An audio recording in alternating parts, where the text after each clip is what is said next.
Without these key elements in their history, the children were being socially engineered into another direction. So we've got several generations now where this kind of social engineering has perpetuated through the school systems. Fortunately, there are a number of people who became aware of this, particularly when Bill Bennett was the Secretary of Education and had said that every child in this country should be taught by a Jesuit.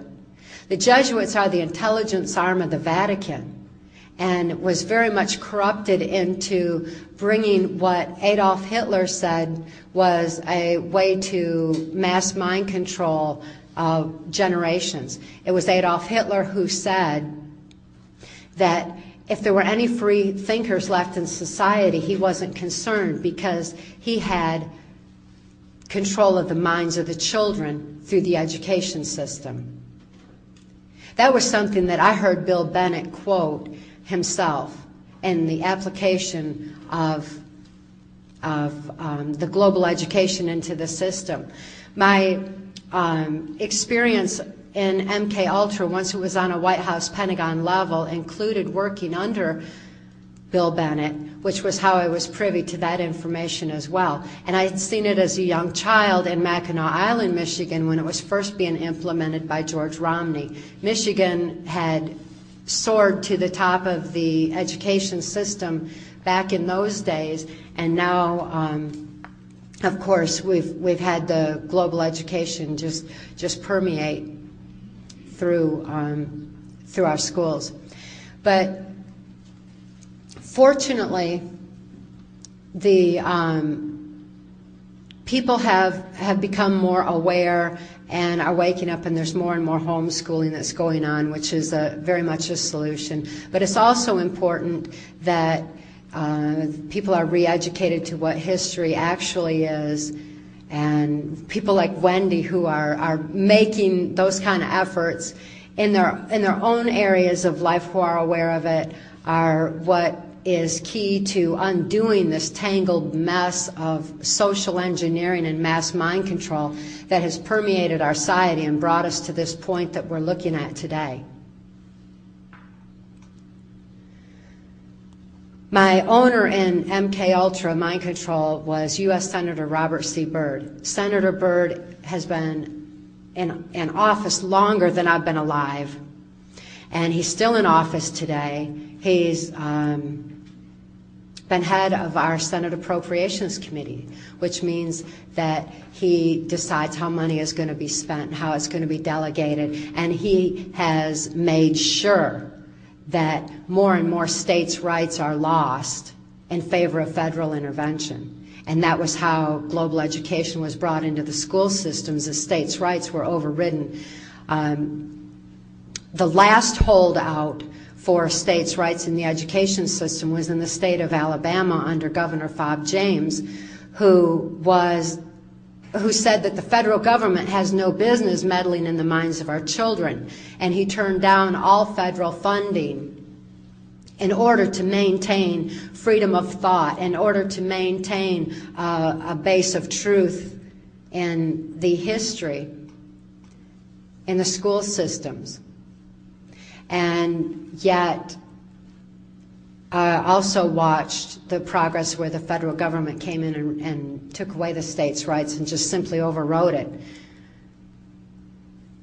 Based on what?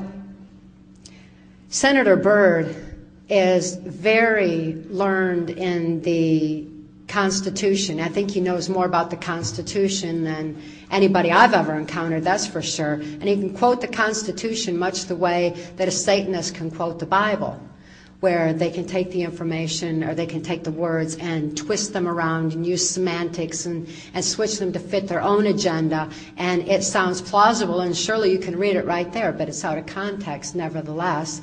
It's what they say. They're capable of doing it. And Senator Byrd was manipulating our Constitution to the point where the New World Order agenda took firm hold. Now we're seeing where our Constitution is just simply being eroded more and more.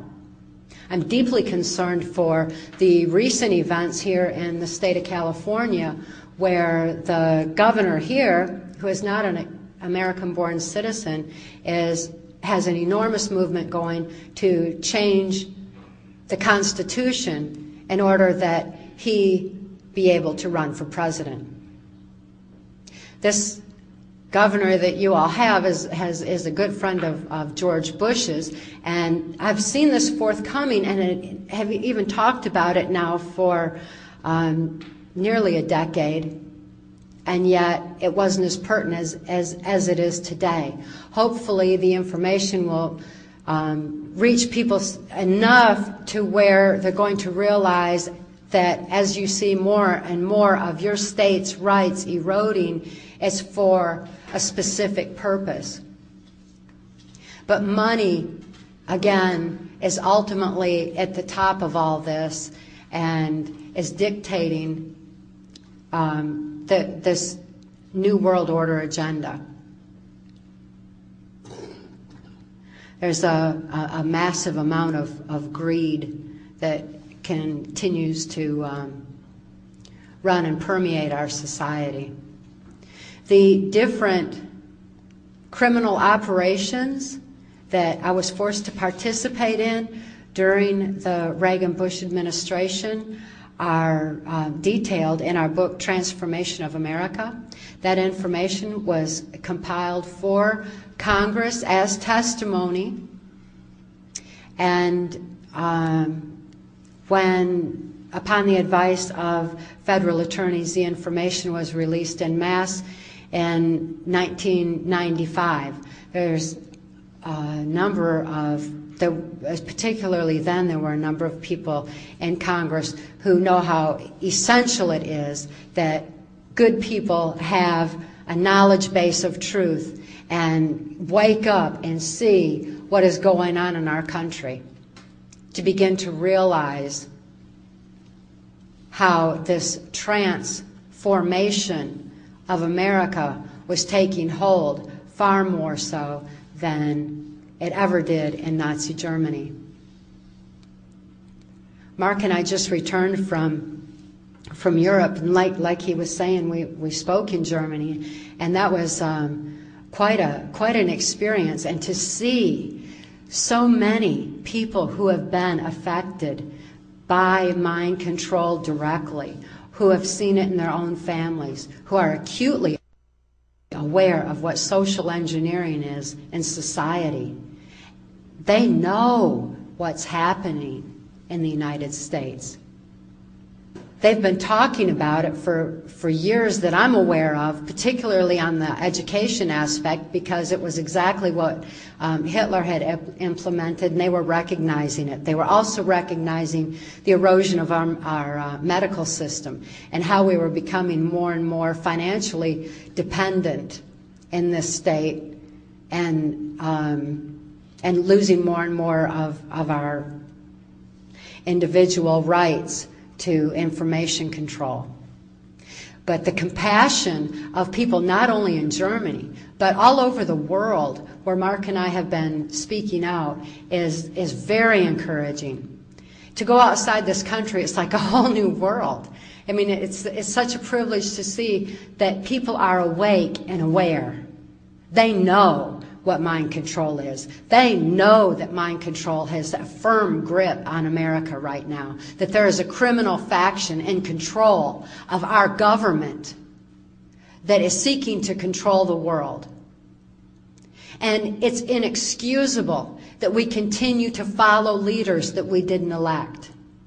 We know that these people that are in place right now weren't elected. They keep taking the elections.